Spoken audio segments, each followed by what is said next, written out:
Hello dear students, I am again back with another lecture of cell cycle cell division. In my last lecture, I had introduced to you the two main phases of cell cycle. One was interphase, which is basically a preparatory stage जहाँ पे daughter cell prepare करेगा to become a mother. And then comes the end phase where the phase of actual cell division will be meant. And again, two daughter cells will be produced. So to understand these two stages in detail now, सबसे पहले हम लोग interface से start करते हैं. Interface. अब देखो बच्चे, अगर इंटर वर्ड को देखोगे, inter, this inter indicates in between और phase का मतलब है M phase. NCERT writes a line, it's a gap between two successive M phases. It's a gap in between two successive M phases. अब इसका मतलब हमें रिवील करना होगा. ध्यान से देखो, अगर इंटरफेस प्रोसेस की एकदम शुरुआत से देखोगे तो देखा जाता है a daughter cell enters into interface. But ये जो डॉटर सेल है ये कोई ना कोई एम फेज के बाद ही तो प्रोड्यूस हुआ है. ये कोई ना कोई पास्ट एम फेज की प्रोडक्ट है. This daughter cell enters into interface to prepare and become a mother. That means from the interface the cell who is coming out is a mother cell. This mother cell will then enter into another M phase. It will enter into another M phase and this is the future M phase, क्योंकि ये अभी हुआ नहीं है, होने वाला है. तो देखो, इंटरफेस को मैंने एकदम बीच में रखा है. पास्ट M phase और फ्यूचर M phase के बीच में है. और ये बीच में होना चाहिए क्योंकि याद है डियर स्टूडेंट्स, मैंने लास्ट क्लास में कहा था कि interphase is the phase of preparation. बिल्कुल तुम एग्जाम से पहले जैसे तैयारी करते हो, जो कि कर रहे हो अभी. एन एम फेज कैसा था? एग्जाम की तरह था. तो दो एग्जाम के बीच में गैप तो होना चाहिए ना, जहाँ पे बच्चे प्रिपेयर करेंगे. It's the same thing. दो एम फेज के बीच में, इस गैप में a daughter will prepare to become a mother so that it can proceed for the next M phase to happen. And that is the reason why NCERT says this line, that it is the gap in between two successive M phases. Interphase के दूसरे नाम याद रखना. Interphase is also known as resting phase. It's also called resting phase. भले ही सुनने में तो ऐसा लगेगा कि सेल रेस्ट कर रहा है, बट वो नहीं है. सेल रेस्ट नहीं कर रहे हैं, सेल काम कर रहे हैं. बट सेल का सबसे मेन काम होता है डिवाइड करना. But since the cell is not showing the division in this particular phase, तो we are taking it for granted that the cell is at rest, क्योंकि it is not dividing. It is preparing for division, but it's not dividing actually in this phase. भले ही तुम इसको resting phase बोल रहे हो, लेकिन इनमें दो चीजें होती है. Cell grows in size, cell growth occurs, and a very vital event, that is DNA replication, takes place. तो cell will grow, DNA will replicate, cell will prepare to become a mother, after which it will proceed for M phase where the phase of actual division is going to occur. That is the motto of interphase. Interphase को 3 major सब stages में divide किया जाता है. The three phases of interphase includes G1 or gap 1 phase, S या synthesis phase, and G2 या तो gap 2 phase. That means interphase is broadly divided under 3 different subheadings, G1, S and G2. और ये पूरे process को करने में human cell को चाहिए time 23 hours. And you know this time will vary from cell type to cell type and organism to organism as well. तो ये G1 इस G2 में बेसिकली होते क्या है? We will take an account of all these 3 phases. Now let's see what all happens in this G1, S and G2.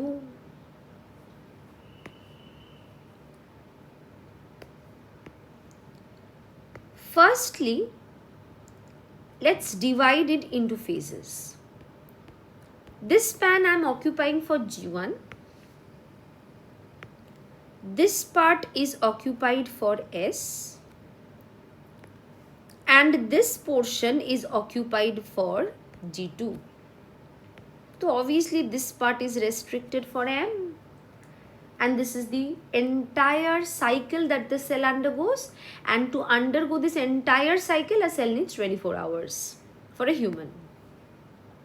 Let's see what all events takes place in G1 first.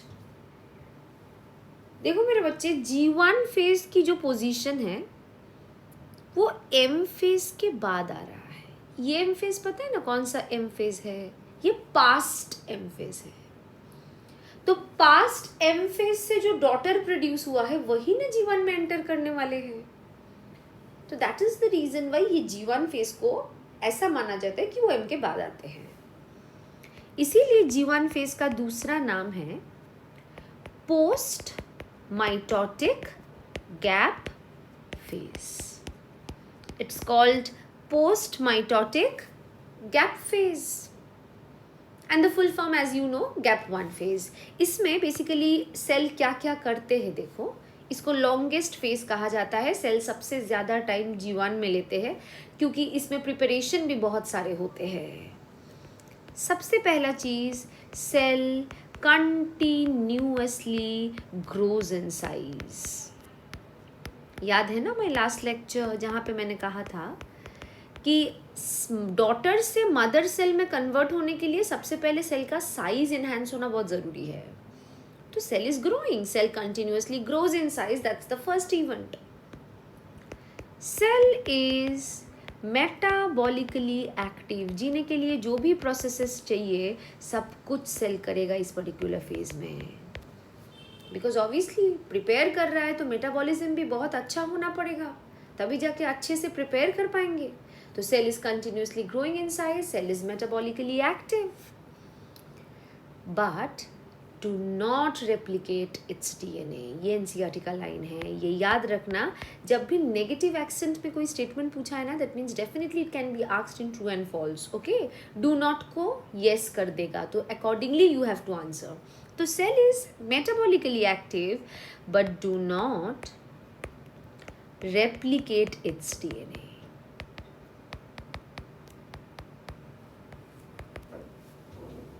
ये 2 point NCERT ने अपने content पे include किया है. Summary point में, summary of NCERT in the chapter cell cycle cell division, एक और point G1 में इंक्लूड किया है. अच्छा, मेरे समरी पॉइंट्स चेक किए हो कि नहीं?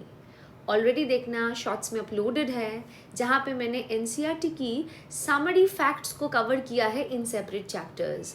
अगर अभी भी विजिट नहीं किए हो, do go and visit them. Anyways, इधर के पॉइंट को कवर करते हैं. इधर ये लाइन लिख लेना, that cell duplicate most of its cell organelles. जैसे कि मैंने लास्ट लेक्चर में कहा था कि मदर सेल के पास ऐसा ऑर्गेनल का काउंट होना चाहिए ताकि वो दोनों डॉटर को इक्वली दे सके। इनके पास मिनिमम 2 माइटोकॉन्ड्रिया, 2 प्लास्टेड, 2 ER, 2 लाइसोसोम, उससे ज़्यादा हो सकता है लेकिन 2 से कम नहीं होना चाहिए। नहीं तो एक डॉटर को वो दे पाएंगे, दूसरे डॉटर को नहीं दे पाएंगे। And she being a mother, how can she create this discrimination? इसी वजह से वो अपने majority of the cell organelles को डबल कर लेते हैं। And again you have to focus on the word most. I am not saying some, I am not saying all, I am saying most. That means 70 to 80% of the organelles मान लो इधर ही double हो जाते हैं। But कुछ organelles ऐसे हैं जो इधर डबल नहीं हो पाते हैं। जो नहीं हो पाया वो S और G2 में जाके होंगे और उनका नाम हम लोग मेंशन भी करेंगे separately. But these are the main events that takes place in G1, जहाँ पे cell grow in size, it's metabolically active but do not replicates its DNA, and organelle की डुप्लीकेशन होती है जिसमें majority organelles it's included. G1 phase के बाद cell enter करते हैं a very vital phase which is called as S phase, and I hope you all know the full form of S, previously written. It's called synthesis phase. और यही वो phase है जहाँ पे DNA डबल होगा। DNA जो parents से हमें मिला है, फादर ने जो दिया है that is paternal DNA, mother के साइड से जो आए हैं that is maternal DNA। Paternal DNA and maternal DNA कैसे आए हैं वो मैंने डिटेल में लास्ट लेक्चर में इंक्लूड किए हैं। अभी तक अगर नहीं देखे हैं तो एक बार जाके देख जरूर लेना, ठीक है। तो paternal and at the same time maternal DNA, ये DNA जैसे ही जाइगोट में आएगा ना, it needs to double up itself. तो पैटर्नल DNA देखो कैसे डुप्लीकेट हो रही है। Check the diagram. This is how the paternal DNA got duplicated. मैं एक एक DNA के कंटेंट को C लेटर से रिप्रेजेंट कर रही हूं।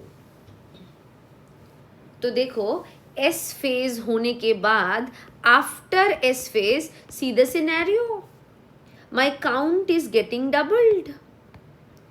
इसका मतलब we could say 2C becomes 4C. 2C का काउंट 4C हो रहा है, मतलब 30-60 बन रहा है, 15-30 बन रहा है, 20-40 बन रहा है।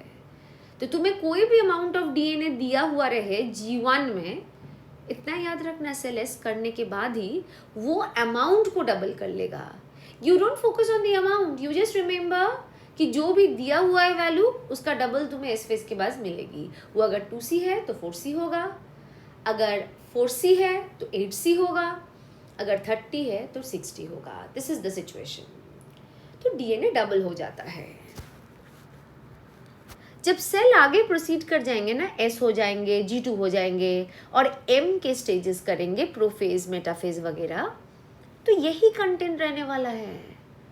मतलब यही कंटेंट फ्यूचर में एक कॉन्डेंस्ड स्ट्रक्चर बनाएगा which is called as chromosome. पर दिखा देती हूँ, अगर यही स्ट्रक्चर क्रोमोसोम में कन्वर्ट होगा तो ये देखने में कैसा होगा। रिमेंबर डियर स्टूडेंट्स, ये सिर्फ समझाने के लिए मैं बता रही हूँ, ऐसा नहीं सोचना है कि एस फेज में क्रोमोसोम बन जाता है, ठीक है। क्रोमोसोम फ्यूचर में जाके बनता है, बट फ्यूचर में यही ना बनेगा, यही कंटेंट से ना बनेगा। तो दिखा देती हूँ कि जब बनेगा तो कैसा दिखता है। तो you could see here, this is your chromosome before S phase. And how many chromosome can you see? You can see 2 chromosome represented by 2 chromatid. अगर 2 क्रोमोसोम 2 क्रोमेटिड के दौरान रिप्रेजेंट हो रहे हैं, इसका मतलब एक क्रोमोसोम पर क्रोमोसोम सिंगल क्रोमेटिड के दौरान रिप्रेजेंट हो रहे हैं। और मैंने सेल के लेक्चर में ये क्लियरली बता दिए हैं कि क्रोमोसोम मोनाड कंडीशन में भी एग्जिस्ट कर सकते हैं, डायाड कंडीशन में भी एग्जिस्ट कर सकते हैं।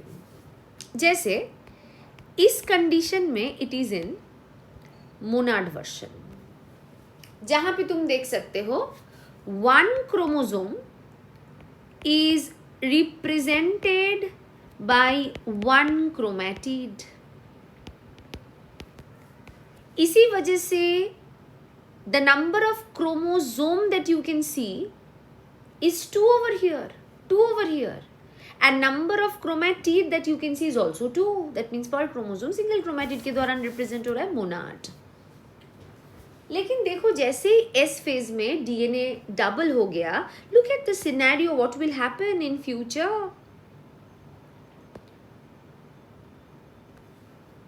ये व्हाइट वाला क्रोमैटिड पहले एक कॉपी में था, लेकिन अभी तुम्हें 2 कॉपी में दिख रहा है, और पता है ये दोनों को होल्ड कर लेगा सेंट्रोमियर. सिमिलरली ये जो ग्रीन वाला क्रोमैटिड था पहले एक कॉपी में था, लेकिन अभी देख सकते हो तुम लोग 2 कॉपीज में हो चुके हैं. इसका मतलब now if I ask you how many chromosome can you see, my dear students, don't upset me by saying कि मैम 4 क्रोमोसोम दिख रहा है. नो, अभी भी 2 ही क्रोमोसोम दिख रहा है. कैसे? अभी भी तुम्हारे पास कितने व्हाइट क्रोमोसोम है? 1. कितने ग्रीन क्रोमोसोम है? 1. पहले भी कितने व्हाइट क्रोमोसोम था? 1. ग्रीन क्रोमोसोम कितना था? 1. फर्क सिर्फ ये है, एस फेज से पहले 1 chromosome was represented by 1 chromatid, but S phase के बाद 1 chromosome is represented by 2 chromatid. This is 1 chromosome. This is 1 chromosome. इसका मतलब अभी भी तुम्हारे पास 2 क्रोमोसोम है, लेकिन 4 क्रोमैटिड है. अगर क्रोमैटिड नंबर क्रोमोसोम नंबर का डबल हो गया है, इसका मतलब पर क्रोमोसोम अब 1 नहीं 2 क्रोमैटिड रिप्रेजेंट कर रहा है. इसका मतलब इस कंडीशन को तुम कहोगे डायड, जहां पे 1 chromosome is represented by 2 chromatid. तो dear students, very important, S phase से पहले मेरे पास 2 क्रोमोसोम थे. एस फेज के बाद मेरे पास 2 ही क्रोमोसोम है. इसका मतलब मेरे क्रोमोसोम नंबर चेंज नहीं हुआ है, बट मेरा क्रोमैटिड काउंट बढ़ चुका है. पहले क्रोमैटिड 2 था, अभी क्रोमैटिड 4 है. पहले क्रोमोसोम 2 था, अभी क्रोमोसोम 2 है. पहले डीएनए 2 था, अभी डीएनए 4 जगह पे डिस्ट्रीब्यूटेड है. इसका मतलब एस फेज के बाद क्रोमैटिड डबल होता है, क्रोमोसोम नंबर नहीं. और एनसीईआरटी ने अपने समरी में क्रोमैटिड नंबर इंक्रीज को क्रोमोसोम डुप्लीकेशन के इवेंट के नाम दिए हैं. तो जब भी क्रोमोसोम मोनाड से डायड बन रहा है, इस फैक्ट को हम लोग कहते हैं क्रोमोसोम डुप्लीकेशन. इस बात पे एक बात बतानी है, क्रोमोसोम डुप्लीकेशन डिटेल में मैंने अपने शॉर्ट्स में अपलोड करके रखा है प्रोसेस. अगर अभी भी चेक नहीं किए हैं तो आगे जाके चेक कर लेना ज़रूर. तो मोनाड से डायड बन रहा है, क्रोमोसोम डुप्लीकेशन हो रही है. तो look here, S phase is marked then by 2 main event. S phase shows, very important, DNA replication, chromosome duplication, monad से डायड बनना.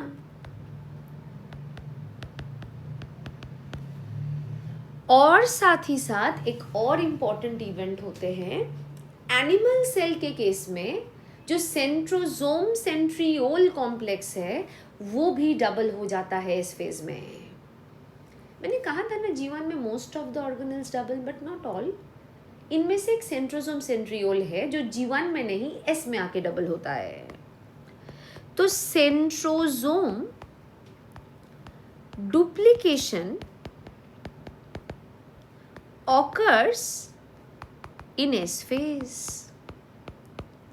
और एक याद रखना, वेरी इंपॉर्टेंट फैक्ट, ये एम्स में भी ये स्टेटमेंट इससे पहले भी पूछा गया है बहुत बार, हिस्टोन प्रोटीन की सिंथेसिस कहाँ पे होती है? This fact has not been shared by NCERT, but this is very important to know कि हिस्टोन प्रोटीन जो डीएनए को कॉन्डेंस करते हैं, क्रोमैटिन का one of the basic protein है, ये हिस्टोन प्रोटीन भी एस फेज में ही बनता है। तो histone protein synthesis occurs, histone protein synthesis occurs. Cell cycle, cell division से मोस्टली इवेंट बेस्ड क्वेश्चंस आते हैं। इवेंट्स को कभी कभी जंबल करके दे दिया जाएगा, you have to pick up which event के बाद कौन सी इवेंट होते हैं, इसके लिए इवेंट जानना बहुत ज़रूरी है, और स्टेटमेंट्स तो आते ही हैं। तो एस फेज के भी इवेंट्स हम लोग जीवन के साथ साथ कवर कर लिए। अब एक छोटी सी न्यूमेरिकल डिस्कस कर लेते हैं जो एनसीईआरटी ने अपने बॉक्स में देके रखा है। मान लो जीवन फेज में एक सेल के पास 2C डीएनए है, 2N क्रोमोसोम है, 2C डीएनए है, 2N क्रोमोसोम है। तो जैसे ही वो एस फेज कर लेगा उसका डीएनए कंटेंट कितना हो जाएगा? मुझे पता है तुम लोग आंसर अपने कॉपी में ज़रूर लिख लियो अब तक। आंसर होगी 4C 2N, you are right, 4C 2N। ये एनसीईआरटी के बॉक्स में दिए हुए हैं। बॉक्स की क्वेश्चन उतना ही ज़रूरी है जितना कि कंटेंट। एस फेज के बाद आगे बढ़ जाते हैं लास्ट फेज ऑफ इंटरफेज में, that is G2 phase. G2 phase की पोजीशनिंग कर लेते हैं। देखना, G1 अगर M के बाद आते हैं तो G2 M से पहले आते हैं, लेकिन ये जो M फेज है ये फ्यूचर M फेज है, हुआ नहीं है, होने वाला है। तो this M phase has not yet happened. तो इसीलिए हम लोग इस G2 को देखो कैसे नाम दे रहे हैं, we will name it as pre mitotic gap phase. इस फेज में अगेन एक लाइन लिखोगे, सेल ग्रोथ कंटिन्यूज। देखो सेल तो बहुत ज़्यादा ग्रो किया है जीवन में, बट दैट डजंट मीन बाकी फेजेस में ग्रो नहीं कर रहा है। And this line is an implementation of that कि सेल ग्रोथ अपना बरकरार रखा है, कंटिन्यूअसली ग्रो करते जा रहे हैं। और ये ग्रोथ कैसा ग्रोथ है वो भी लिख लेना, क्योंकि एनसीईआरटी अपनी समरी में मेंशन किया है, साइटोप्लाज्मिक ग्रोथ, साइटोप्लाज्मिक ग्रोथ। साथ ही साथ इस पर्टिकुलर फेज में आरएनए एंड प्रोटीन सिंथेसिस होती है, आरएनए एंड प्रोटीन सिंथेसिस होती है, जिसमें से एक बहुत इंपॉर्टेंट प्रोटीन बनता है ट्यूब्यूलिन। ट्यूब्यूलिन ना आगे जाके स्पिंडल फाइबर्स बनाएंगे, और सेल को पता है आगे जाना मतलब एम फेज में जाना। एम फेज में जाके वो अगर ट्यूब्यूलिन बनाएगा, ट्यूब्यूलिन उसको लगेगा, तो ऑब्वियसली वो ट्यूब्यूलिन G2 में बना के रेडी रखना चाहिए। एक और बहुत इंपॉर्टेंट फैक्ट होता है, मैंने कहा था ना, most organelles double in G1 but not all. जैसे सेंट्रोसोम एस में डबल हुआ, वैसे ही कुछ सेल ऑर्गेनेल्स है the semi autonomous ones, mitochondria, plastid, और एक और कंपोनेंट है गोल्गी एपैरेटस, जो याद रखना एस फेज में डबल होता है, सॉरी G2 में डबल होता है, G2 में डबल होता है। तो G2 फेज में these are the three vital events that we see कि cell is continuously growing in size in terms of cytoplasmic growth, RNA protein synthesis बनते हैं, जिसमें से एक प्रोटीन को हमने हाईलाइट किया है, दैट इज ट्यूब्यूलिन प्रोटीन, और साथ में याद रखना 3 वाइटल सेल ऑर्गेनेल्स डुप्लीकेट होते हैं, माइटोकॉन्ड्रिया, प्लास्टिड, गोल्गी एपैरेटस। तो इस लेक्चर में बेसिकली हम लोग G1, S और G2 के की इवेंट्स फोकस किए, और साथ में हम लोग एक बहुत इंपॉर्टेंट प्रोसेस पढ़े अबाउट क्रोमोसोम डुप्लीकेशन। अगले लेक्चर में हम लोग एक ऐसा फेज के बारे में देखेंगे जो कि इनएक्टिव स्टेज है G0, और साथ में M फेज की डिटेल को प्रोसीड करेंगे। That's all, thank you all.